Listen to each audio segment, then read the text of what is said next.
तो मैं कल आपके सामने ये विषय बता रहा था कि हम बाइबल को कैसे पढ़ेंगे, बाइबल को कैसे हम मनन कर सकते हैं। मैं आपके सामने 3 वर्षों को या को 3 विषयों को रखा हूँ। पहले हम यीशु मसीह के बारे में हम देखेंगे। यीशु मसीह का मुंह के द्वारा जो शब्द निकला है 4 पुस्तकों, मत्ती, मरकुस, लूका और यूहन्ना। तो ये 4 पुस्तकों को पढ़ने से हमको क्या है, मुख्य प्रकाशनों, जो पुराना नियम के अंदर का मुख्य प्रकाशन और जो नया नियम के अंदर में, जो आगे में जो पत्रियों के अंदर में देखने वाला मुख्य प्रकाशन, वो यीशु का मुंह के द्वारा निकल चुका है। और यीशु का मुंह के द्वारा जो प्रकाशन निकला है, जो मुख्य उपदेशों को जो हम सुनते हैं और उसका अर्थ और उसका बारे में और प्रकाशन हमको पत्रियों के अंदर में देखते हैं। और पत्रियों को लिखा हुआ जो पौलुस ने, पतरस ने, याकूब ने और यूहन्ना ने, ये 4 प्रेरितों का जीवनों के द्वारा प्रभु ने इन पत्रियों को जो लिखने के लिए उनको प्रेरणा दिया था और उनको बात किया था। और जो पत्रियों को लिखा हुआ है वो तो जो यीशु मसीह ने बोला था उसका जो प्रकाशन है, उसका जो प्रकाशन को खोल दिया जो पवित्र आत्मा ने, वो हम पत्रियों के अंदर में देखते हैं। इसलिए जब हम पत्रियों को देखते हैं, उसका जो मुख्य जो उपदेश या कुछ मुख्य विषय यीशु का मुंह के द्वारा निकला हुआ विषय है। हमको पत्रियों को पढ़ने के समयों में हम ये 4 पुस्तकों को भी देखना, मतलब जैसे मत्ती, मरकुस, लूका और यूहन्ना, यीशु ने क्या बोला था और वो जो बोला हुआ विषयों को कैसे पत्रियों के अंदर में खोला गया है, उसके बारे में हम अच्छे से पढ़ सकते हैं, मनन कर सकते हैं कि उद्देश्य, हर एक पुस्तक को एक एक उद्देश्य रहते हैं। ये तो यूहन्ना का पुस्तक के बारे में देखते तो ऐसा कुछ यीशु मसीह ही जो परमेश्वर का पुत्र है उसके बारे में हम यूहन्ना का पुस्तक के अंदर में देखते हैं। और मरकुस का पुस्तक को देखते तो मरकुस का पुस्तक में ऐसा देखते हैं कि यीशु मसीह सेवक है, ऐसा कुछ विषयों को दिखाई देता है। यीशु मसीह सेवक है, मतलब सेवा करने वाले सेवक कैसे जो परमेश्वर के लिए कैसे सेवा करते हैं, वो बहुत परिश्रम करते हैं, हर दिन काम करते हैं प्रभु का काम के लिए, हर दिन वो परिश्रम करते हैं। तो इसलिए मरकुस का पुस्तक के अंदर में पहला अध्याय से लेके देखो, पहला अध्याय से जो जिसको सीधा सीधा यीशु मसीह का सेवकाई ही दिखाई दे रहा था। यीशु मसीह का सेवकाई के अंदर में ही जो पहला जो अध्याय के अंदर से ही हम देखते हैं मरकुस का पुस्तक के अंदर में। तो मरकुस का पुस्तक यीशु मसीह सेवक है करके दिखाई देता है। और जैसे मत्ती का सुसमाचार को देखते हैं, यीशु मसीह राजा है, ये तो ऐसे कोई यहूदियों का राजा है करके दिखाई देता है। और यीशु मसीह जो सब कुछ वंशावली के अंदर में अब्राहम का पुत्र और दाऊद का पुत्र जो उनका जन्म होने वाला है करके जो पुराना नियम के अंदर भविष्यवाणी जो बोला गया, उसका पूर्णता हुआ है यीशु का जीवन के अंदर में। वो हम देख रहा था मत्ती का जैसा कुछ सुसमाचार के अंदर में। मत्ती का पुस्तक के अंदर में हम जो सब पुराना नियम नया नियम को जोड़ देते हैं। पुराना नियम के बारे में जो हम देख रहा था, यीशु आने वाला है, यीशु आने वाला है, यीशु आने वाला है, और वो आ चुका है। और कौन है? ये है। और कौन है? ये है। ये कैसे आया? ये जो अब्राहम का वंशावली से, दाऊद का वंशावली के द्वारा आया हुआ है।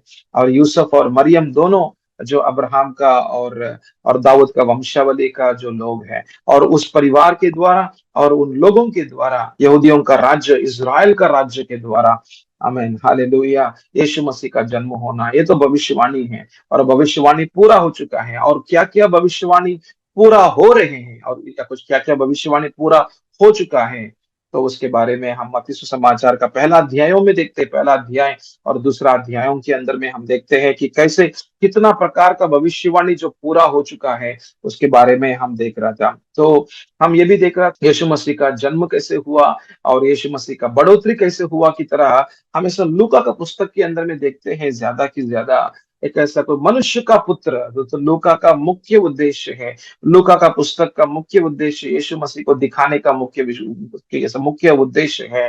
तो वो तो ऐसा मनुष्य का पुत्र है, मनुष्य पुत्र, ये दोनों का विषयों के बारे में हम लूका का पुस्तक के अंदर में देखते हैं। तो यीशु का बारे में हमको लूका का पुस्तक के अंदर में मनुष्य पुत्र, मतलब ऐसा कुछ, यीशु मसीह मनुष्य भी था, मतलब यीशु मसीह मनुष्य था और परमेश्वर का पुत्र भी था। आमीन, हालेलुया। ये दोनों ये दोनों मुख्य प्रकाशन है।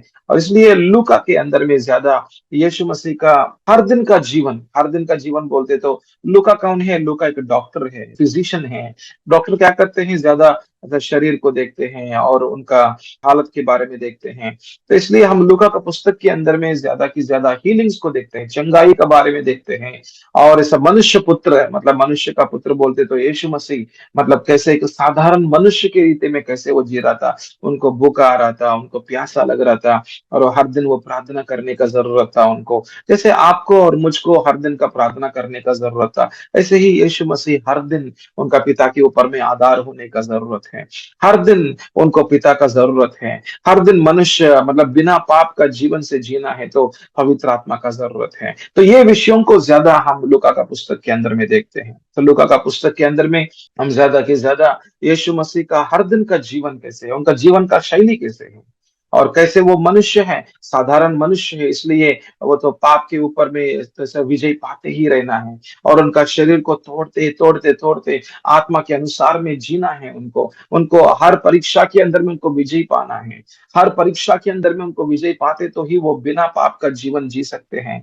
और वो क्रूस के ऊपर में मरने के लिए एक भी पाप ना करने की रीति में उनका जीवन रहना बहुत जरूरत है। सारा मानव जाति को आशीर्वाद मिलने के लिए, उद्धार का काम मिलने के लिए, उद्धार का आशीर्वाद मिलने के लिए उनका जीवन समर्पण करने का जरूरत है। कैसे एक मनुष्य ऐसा जैसे जीवित परमेश्वर के साथ में चल सकते हैं बिना पाप का जीवन से, वो हम लूका का पुस्तक के अंदर में देखते हैं। इसलिए लूका का पुस्तक के अंदर में ज्यादा की ज्यादा ऐसा कुछ सुबह सुबह जो सूर्य आने के पहले ही यीशु मसीह उठकर दूर में जाके प्रार्थना कर रहा था। तो ये विषयों को ज्यादा प्रार्थना और एक और ऐसा कोई प्रभु के ऊपर में आधार, तो ये विषयों के बारे में हम ज्यादा लूका का पुस्तक के अंदर में देखते हैं। तो एक एक पुस्तक का एक एक उद्देश्य है। एक एक पुस्तक को एक एक उद्देश्य को लेकर पवित्र आत्मा ने लिखने के लिए बोल रहा था। तो लिखने के लिए बोला गया है। आमीन, हालेलुया। चार कोने में देखते हैं तो मत्ती, मरकुस, लूका और यूहन्ना। तो चार कोने में, जैसे एक घर को चार कोने रहते हैं। एक घर के बारे में आपको अच्छे से समझने के लिए, एक ही घर है पर चार कोने रहते हैं। एक रूम है, उसको भी चार कोने रहते हैं। तो एक रूम को अच्छे से या एक घर को अच्छे से समझने के लिए हमको क्या चाहिए? हमको चारों ओर में देखना पड़ते हैं। हम यदि सामने में ही खड़े हो जाएं तो हमको उतना समझ में नहीं आते हैं पूरा घर क्या है, चारों ओर में कैसे हो रहा था हमको नहीं मालूम है। तो हम यदि कुछ इस तरफ में राइट साइड में आ जाए, हम देखे घर को, हमको उस तरफ में क्या है नहीं मालूम, इसलिए हमको पूरा चारों ओर में जाना पड़ेगा। तो ऐसे ही यीशु के बारे में ये दुनिया को अच्छा से प्रभु समझाने के लिए, अच्छा से प्रभु उनके बारे में, यीशु के बारे में पूरा रीति में समझाने के लिए और इसे दिखाई देने के लिए, और परमेश्वर कौन है यीशु के द्वारा ये पूरा दुनिया को दिखाई देने के लिए, पूरा रीति में मतलब एक पूर्णता, चार का मतलब जैसे कुछ चारों ओर में बोलते तो पूर्णता का प्रकाशन यीशु के द्वारा देना चाहते हैं। इसलिए चार कोने हैं, चार पुस्तक है, मत्ती, मरकुस, लूका और यूहन्ना। तो इन चार पुस्तकों के द्वारा यीशु कौन है वो हमको अच्छा से समझ में आ सकते हैं। आमीन, हालेलुया। कितना अच्छा है ना परमेश्वर, कि परमेश्वर अपने आप को प्रकट करना चाहते हैं, अपने आप को प्रकाशन देना चाहते हैं।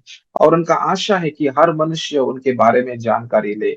और कितना आप जानते हैं ना उतना ही संबंध में आते हैं। मैं फिर से बोल रहा हूँ, ये शब्द बहुत इंपॉर्टेंट है। आप कितना परमेश्वर को जानते हैं उतना ही आपका आत्मिक जीवन में संबंध में आप रह सकते हैं। आपका संबंध परमेश्वर के साथ में तो कितना गहराई में चलेगा बोलते तो आपको कितना परमेश्वर के बारे में जानते हैं। आमीन। इसलिए देखो कि विश्वासी का जीवन में जो लोगों को उतना जानकारी नहीं है बाइबल के बारे में, उनका संबंध परमेश्वर के साथ में भी हल्का हल्का में चलेगा। और जो लोग जो प्रभु का बहुत नजदीक में चलने वाले लोगों का जीवन को देखो, उनका जीवन में बहुत कुछ विषय प्रभु के बारे में जानकारी है।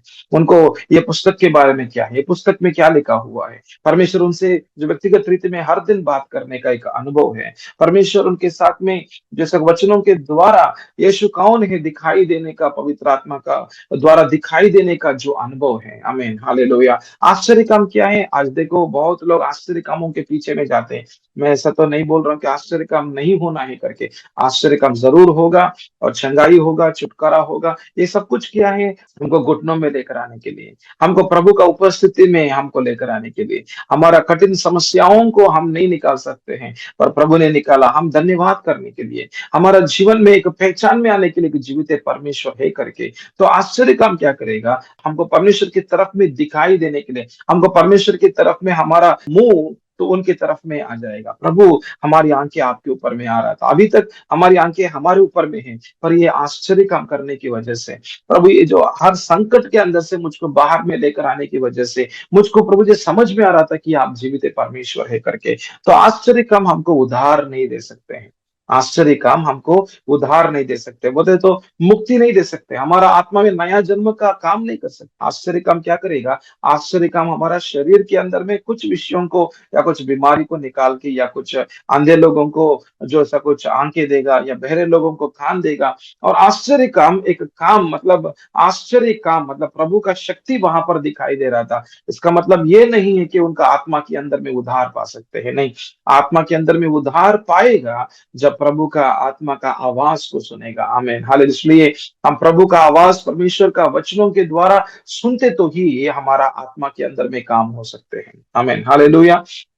और यीशु मसीह ने बोला था, यीशु मसीह ने ये शब्द बोला था कि मैं जा रहा हूँ, कि उनका चेलों के साथ में बातचीत किया है, तो ऐसा कुछ बोल रहा था, तो मैं जा रहा हूँ आपके साथ में, मैं इतना सालों के लिए हूँ मैं, और पर मैं आने वाला दिनों में क्रूस पर मर के मैं तीसरा दिन जी उठूंगा, और जो भविष्यवाणी बोला गया था वो भविष्यवाणी पूरा होगा। आमीन, हालेलुया। वो भविष्यवाणी पूरा होगा, और मैं जा रहा हूँ मैं, और मैं जाऊंगा, और मैं पिता को पूछूंगा, मैं पिता को मैं मांगूंगा, मैं पूछूंगा नहीं, मैं ऐसा कुछ मांगूंगा मैं, तो आत्मा तो आपके अंदर में रहने के लिए, हमेशा के लिए रहने के लिए। और वहां पर ऐसा भी बातें उनका चेलों के साथ में बात किया था, यूहन्ना का पुस्तक में देख सकते हैं, ये विषयों को 14 अध्याय में, 16 अध्याय में देखते हैं कि यीशु मसीह उनके साथ में बात कर रहा था और बोल रहा था कि मेरा उपस्थिति आपके साथ में रहेगा, मैं आपको नहीं छोड़ूंगा, मैं आपको अनाथ की रीति में नहीं छोड़ूंगा, मैं आपके साथ में हमेशा के लिए जीऊंगा मैं। आमीन, हालेलुया। तो ये विषय देखना, ध्यान से सुनना, कि यीशु मसीह बोल रहा था मैं आपके साथ में रहना चाहता हूँ, पर ऐसा मेरा पिता का उद्देश्य है कि मैं क्रूस पर मरना है और तीसरा दिन जी उठना है, ताकि सारा मानव जाति के ऊपर में उद्धार का काम हो जाए। आमीन, हालेलुया। सारा मानव जाति के ऊपर में उद्धार का काम हो जाए। आमीन, हालेलुया। तो वहां पर यीशु मसीह जो सब पिता का उद्देश्य को पूरा करना एक विषय है, और दूसरा विषय भी है। दूसरा विषय क्या है, उनका चेलों के साथ में रहना चाहते हैं, उनका लोगों के साथ में निवास करना चाहते हैं। ये किसका हृदय है, ये तो पिता परमेश्वर का हृदय है, ये तो जीवित परमेश्वर का हृदय है। आमीन, हालेलुया। इसलिए देखो आप उत्पत्ति का जो पहला अध्याय के अंदर में, तो यीशु मसीह मतलब ऐसा कुछ पिता, पुत्र, पवित्र आत्मा, तीनों त्रिएक एक परमेश्वर, जो ऐसा मनुष्य को उनका स्वरूप में बनाया, जो मनुष्य को उनका स्वरूप में बनाया। आमीन, हालेलुया। मनुष्य को उनका स्वरूप में बना के, तो ऐसा कुछ उनका स्वभाव के अंदर में उनको उनको बना के, और उनका प्रेम उनको शेयर करना चाहते हैं, परमेश्वर का प्रेम उनके अंदर में डालना चाहते हैं, और मनुष्य के साथ में संगति करना चाहते हैं, संबंध करना चाहते हैं, निवास करना चाहते हैं। तो मैं यहाँ पर मैं 3 शब्द इस्तेमाल कर रहा हूं मैं, तो ऐसा मनुष्य के साथ में संगति करना चाहते हैं, या कुछ संबंध में आना चाहते हैं, संगति करना चाहते हैं, और उनके साथ में सब, संगति का मतलब है बातचीत करना चाहते हैं। संबंध बोलते तो दोनों को जुड़ाना, और संगति बोलते तो बोलना, तो ऐसे बातचीत करते रहना। और आगे में क्या है, तो संगति करना चाहते हैं, या कुछ संबंध में, संगति में, और निवास करना चाहते हैं। ये देखना, निवास बोलते तो हमेशा के लिए उनके साथ में रहना चाहते हैं। यही विषयों को हम बाइबल के अंदर में बार बार देख रहा था। आपको बाइबल को अच्छे से समझने के लिए एक और चित्र आपके सामने में रख रहा हूं मैं। तो ऐसा परमेश्वर का मुख्य उद्देश्य है कि मनुष्यों के साथ में रहना है। तो यही विषय हम पूरा ऐसा उत्पत्ति के अंदर से लेके प्रकाशित वाक्य तक हम देखते हैं। तो उस उत्पत्ति के अंदर में, हम उत्पत्ति का पहला अध्यायों के अंदर में हम देख रहा था कि परमेश्वर मनुष्यों के साथ में रहना चाहते हैं। तो इसलिए तो मनुष्य को सृष्टि किया, मनुष्य को उनका स्वरूप के अंदर में बनाया, उनका स्वभाव के अंदर में रूपांतरण किया, और उनके साथ में संगति कर रहा था, संबंध कर रहा था, निवास कर रहा था। प्रभु का उपस्थिति उनके साथ में था। कैसे मालूम है, क्योंकि जो आदम और हवा को देख सकते हैं कि बाइबल के अंदर में जो पहला 2 अध्यायों के अंदर में देखते हैं, दोनों नंगे हैं, बट उनका चारों ओर में महिमा छाया हुआ है। तो मतलब प्रभु का उपस्थिति था उनके साथ में, इसलिए वो दोनों, उनका नंगापन को नहीं दिखाई दे रहा था, पर दोनों का तो ऐसा बीच में केवल आत्मा का जैसा कुछ महिमा का प्रकाश ही दिखाई दे रहा था। आत्मा में चल रहा था, आत्मिक आत्मिक लोगों हैं वो दोनों, और प्रभु के साथ में हर दिन बातचीत करने वाला, प्रभु के साथ में हर दिन संबंध में संगति में रहने के लिए, तो प्रभु का निवास स्थान उनका जीवन के ऊपर में, उनका उनका बीचों बीच में दिखाई देने के लिए, उनका जीवन भी बिना पाप का रीति में जी रहा था। आमीन, हालेलुया। बिना पाप का जीवन, आमीन, इस रीति में जो स्वर्ग का जीवन इस दुनिया के अंदर में दिखाई दे रहा था, मतलब स्वर्ग ही इस दुनिया के अंदर में, तो बोलते थे ईदन का वाटिका के अंदर में वहां पर दिखाई दे रहा था, स्वर्ग दिखाई दे रहा था। तो वहां पर एक भी पाप नहीं था, श्राप नहीं था, शैतान का बंधन नहीं था, ऐसा कुछ दुख नहीं था, आंसू नहीं था। वहां पर आनंद था, शांति, समाधान था, और शांति का राजकुमार यीशु के साथ में संबंध था और सहभागिता था, और सब मिलकर काम कर रहा था। और प्रभु का उद्देश्य था, जैसा आदाम के ऊपर में इस ईदन का वाटिका को देखभाल करना, सुरक्षित में रखना, ये उनके ऐसा दिया हुआ एक उद्देश्य है। मतलब प्रभु के साथ का संबंध में एक उद्देश्य भी दिखाई देता है। प्रभु का राज्य के अंदर में आने से एक उद्देश्य के अंदर में भी एक व्यक्ति का जीवन दिखाई देता है। तो वहां पर एक विषय, मतलब एक प्रामुख्य विषय मैं आपके सामने रखना चाहता हूं कि वो तो ऐसा निवास स्थान का विषय है। मैं तो वहां से तो ऐसा कुछ हमने ऐसे यूहन्ना का 16 अध्याय से यहाँ पर आए हैं। क्यों आए बोलते, तो मैं आपको ये दिखाना चाहता हूँ कि प्रभु परमेश्वर उनका लोगों के साथ में निवास करना चाहते हैं। आमीन, हालेलुया। और यही विषय को थोड़ा सा आगे में लेकर जाओ, यही विषय को थोड़ा सा आगे में लेकर जाते तो आदम ने पाप किया, हवा ने पाप किया और प्रभु से दूर हो चुका है, पर प्रभु दूर नहीं होना चाहते। तो ऐसा कोई मनुष्य खुद अपने आप में एक स्वतंत्रता के अंदर में आने से पाप हो जाते हैं। उधर से स्वतंत्र में आने से, प्रभु से दूर होने से, प्रभु से अलग होकर कुछ ना कुछ काम करना, विचार करने से, वो तो आखिर में पाप होने वाला है। तो यदि हम प्रभु में रहते हैं तो वहां पर पाप नहीं होगा। यदि मैं प्रभु में हम आधार हो जाते हैं, पाप नहीं होगा। पर यदि हम खुद हमारा विचार करते हैं, खुद हमारा काम करते हैं, खुद हम अपने आप से चलना चाहते हैं, अपने आप में जब भी आ जाएंगे वहां पर पाप हो सकते हैं। और उसकी वजह से मनुष्य खुद अपना निर्णय लेकर वो तो पाप करके तो प्रभु से दूर होने का काम कर दिया। पर प्रभु ने क्या किया? प्रभु ने उनको नहीं छोड़ा। प्रभु ने उनको बोला, आपको मैं दूर नहीं करना चाहता हूं। आप दूर होना चाहते हैं, पर मैं विश्वास योग्य परमेश्वर हूं। मैं इसलिए मैं आपके लिए एक योजना रख रहा हूं कि मेरा इकलौते पुत्र यीशु ही आपके लिए इस दुनिया को आएगा। वो तो हम उत्पत्ति का 3 का अध्याय 15 पद में देखते हैं। एक भविष्यवाणी बोला गया है कि एक कुंवारी, मतलब एक स्त्री के द्वारा एक शिशु जनेगा, और वो क्या करेगा? शैतान का सिर को कुचल करेगा, उनको नष्ट करेगा। तो मनुष्य, तो फिर से मनुष्य परमेश्वर के साथ में जुड़ेगा, परमेश्वर के साथ में संबंध में आएगा। ये विषय हम उत्पत्ति के अंदर में ही देख रहा था। तो आप यहाँ पर भी देख सकते हैं कि परमेश्वर मनुष्यों के साथ में, उनका अति श्रेष्ठ सृष्टि है मनुष्य, अति श्रेष्ठ सृष्टि है, मतलब अति प्रामुख्य सृष्टि है। मतलब ये पूरा धरती के अंदर में, ये पूरा भूमंडल को या कुछ आकाशों को जो प्रभु ने जो सृष्टि किया, वो सारा सृष्टियों के अंदर में अति श्रेष्ठ सृष्टि है मनुष्य है।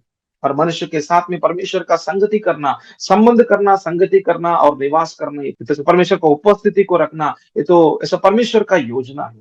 और वो योजना के अनुसार में, और मनुष्य जब परमेश्वर से दूर हो चुका है, और परमेश्वर का योजना है कि उनके इकलौते पुत्र यीशु मसीह आएगा। पर वो कैसे क्या किया? परमेश्वर ने एक पशु को बलिदान किया था। हम उत्पत्ति का 2 अध्याय और 3 अध्याय को जब हम अच्छे से मनन करते हैं, 3 अध्याय में हम ये देखते हैं कि नंगापन के अंदर में जब 2 लोग दिखाई दे रहा था, अपने आप के अंदर में एक ऐसा नंगापन दिखाई दे रहा था, इसलिए वो लोग छिपके बैठ रहा था, आदम और हवा। और उनके ऐसा कुछ शरीर का चारों, मतलब इस शरीर के ऊपर में उनको एक ऐसा कुछ कपड़ा दिया है प्रभु ने, मतलब एक जैसा कुछ एक कपड़ा तुमको बना के दिया। वो कैसे बनाया? एक ऐसा एक पशु को बलिदान किया था, और वो पशु ने पाप नहीं किया था, तो पाप किया आदम ने। पर एक पशु का बलिदान हुआ था वहां पे, और वो पशु कौन होगा? वो तो आने वाला दिनों में यीशु मसीह होगा। तो मतलब सब बिना पाप का जीवन जो जीने वाला यीशु मसीह, पिता परमेश्वर का जो पुत्र यीशु मसीह इस दुनिया के अंदर में भेजा जाएगा, और वो बिना पाप का जीवन जिएगा, और वो बलिदान होगा क्रूस के ऊपर में, और नीति वस्त्र देगा। आमीन। हम सब लोग नंगे हैं, हम सब लोग पाप किया हुआ लोग हैं, पर नंगेपन का, हमारा पाप किया हुआ लोगों का जीवनों को, हमारा चारों ओर में, हमारा शरीर का ऊपर में नीति वस्त्र देने वाला यीशु मसीह है। आमीन, हालेलुया। वो तो वहां पर दिखाई दे रहा था, वो तो उत्पत्ति का ऐसा 3 का अध्याय में दिखाई दे रहा था। क्यों? क्यों ऐसा नीति वस्त्र देना है? क्योंकि परमेश्वर का संगति करने के लिए, परमेश्वर के साथ में संबंध, संगति, निवास स्थान और उपस्थिति, ये 4 विषयों को हम आपके सामने रख रहा था। और 5वां विषय है उद्देश्य। 5 विषयों को हम उत्पत्ति का पहला अध्याय से लेके हम प्रकाशित वाक्य तक के 5 विषयों को देखते रहते हैं। कल हम देख रहा था कि प्रभु का वचनों को या बाइबल को कैसे पढ़ना है, पर आज मैं आपके सामने रख रहा था तो सब बाइबल का एक ओवरव्यू दे रहा हूं मैं। एक बाइबल के अंदर में ऐसा कुछ एक, यदि हम ऊपर से देखें, यदि आप अपार्टमेंट के ऊपर में एक 40वां फ्लोर में है, आप ऊपर से देखते तो सब कुछ दिखाई देता है, पूरा ऐसा पूरा शहर दिखाई देता है। ऐसे ही हमको बाइबल के अंदर में जो शुरुआत से लेकर अंत तक क्या क्या विषय है, हमको एक ओवरव्यू बोलते हैं, या कुछ ऊपर से देखते तो हमको सब कुछ एक, हमको ऐसा दिखाई देते हैं, हाँ ये है, वहां पर ये है करके, हाँ यहाँ पर नदी है। यदि आप 40वां फ्लोर में है अपार्टमेंट में और ऐसा कुछ उस शहर का आजू बाजू में एक नदी है, हाँ यहाँ पर नदी है, और यहाँ पर एक बिल्डिंग है, यहाँ पर एयरपोर्ट है, और यहाँ पर जो रेलवे स्टेशन है, और यहाँ पर ये है, वो अच्छे से दिखाई देता है। यदि हम नीचे में खड़े हैं तो हम सब कुछ नहीं देख सकते, ऊपर में जाते हैं तब हम बहुत कुछ विषयों को देख सकते हैं। ऐसे ही मैं आपको एक ऊपर में लेकर जाके थोड़ा सा बाइबल के अंदर में क्या लिखा हुआ है, क्या है इसके पीछे में, तो आपको समझने के लिए, तो जब आप बाइबल को पढ़ते हैं, मनन करते हैं, ये विषयों को यदि आप आपका मन के ऊपर में रखेगा, आपको और अच्छे से समझ में आएगा। तो आप देख सकते हैं कि ऐसा ईदन का वाटिका के अंदर में एक मंदिर है। यहाँ पर एक मैं एक शब्द इस्तेमाल कर रहा हूं, मंदिर है। मंदिर का मतलब क्या है?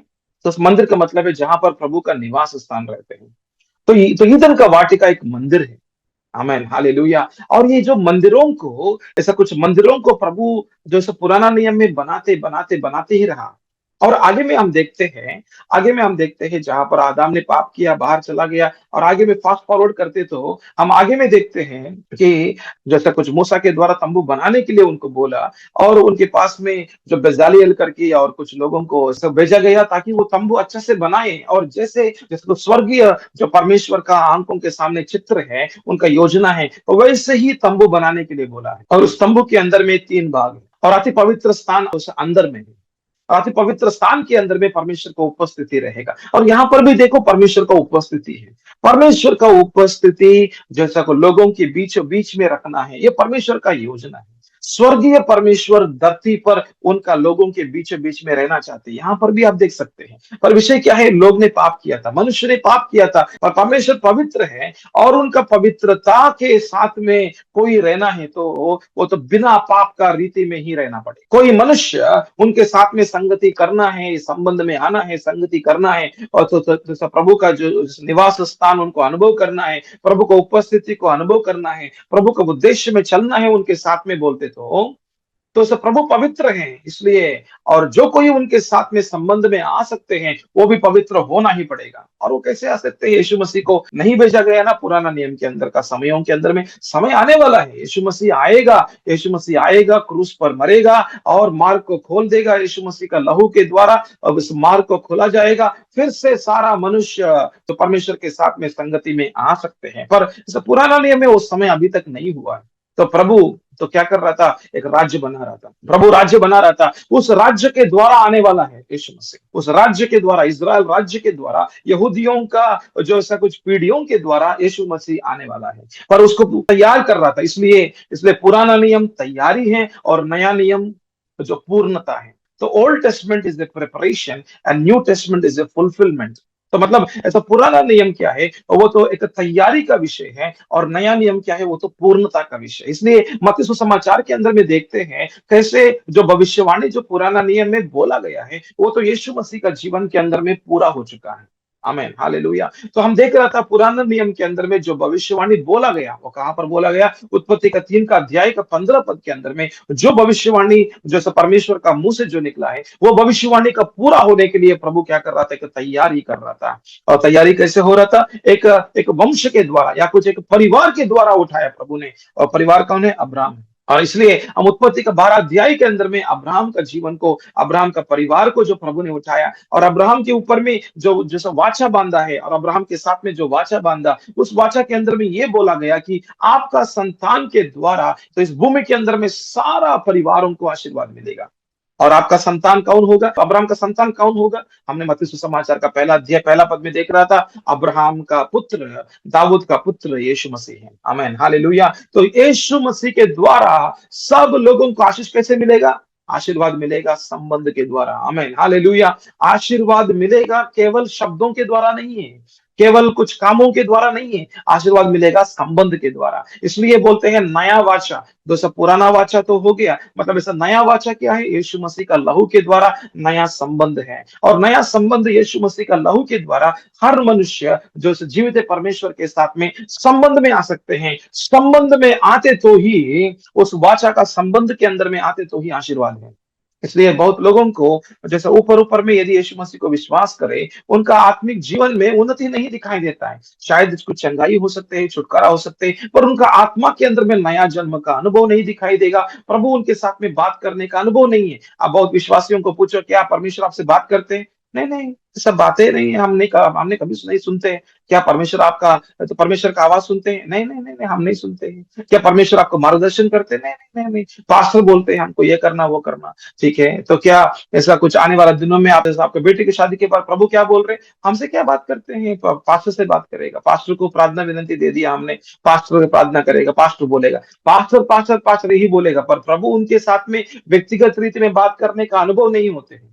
और ऐसा लोग हैं जो उनका आत्मा के अंदर में नया जन्म का अनुभव नहीं हुआ, वो तो ऊपर ऊपर का लोग है। ऊपर ऊपर का बोलते तो आशीर्वाद के लिए आया हुआ लोग है। वो लोग आज रहेगा और कल जब शासन बोलते हैं कि आपको ये रेशन नहीं देगा, आप क्या ऐसा क्रिस्तियानी है क्या? हाँ हाँ, ठीक है, आपको रेशन नहीं है, हाँ वो हमको रेशन चाहिए। आपको, आपका बेटा को तो रिजर्वेशन नहीं है, रिजर्वेशन को निकाल रहे हम, तो ऐसा कुछ जॉब नहीं मिलने वाला है। नहीं नहीं नहीं नहीं, हमको जॉब चाहिए, हमको जॉब, हमको यीशु मसीह नहीं चाहिए, हमको जॉब चाहिए। तो ऐसा बहुत लोग निकलने वाला है, बहुत लोग वापसी होने वाला है, घर वापसी बोलते हैं ना। ऐसे ही भारत देश के अंदर में अभी बहुत ऐसा कुछ सालों के पहले घर वापसी करके जो ओपन किया है विषय को, और घर वापसी बोलते तो हमारा घर है, ये है, ये मार्ग है हमारा, और आप लोग क्या है, उस मार्ग में चला गया, यीशु का मार्ग में चला गया। नहीं नहीं नहीं, आप फिर से वापस आ जाओ।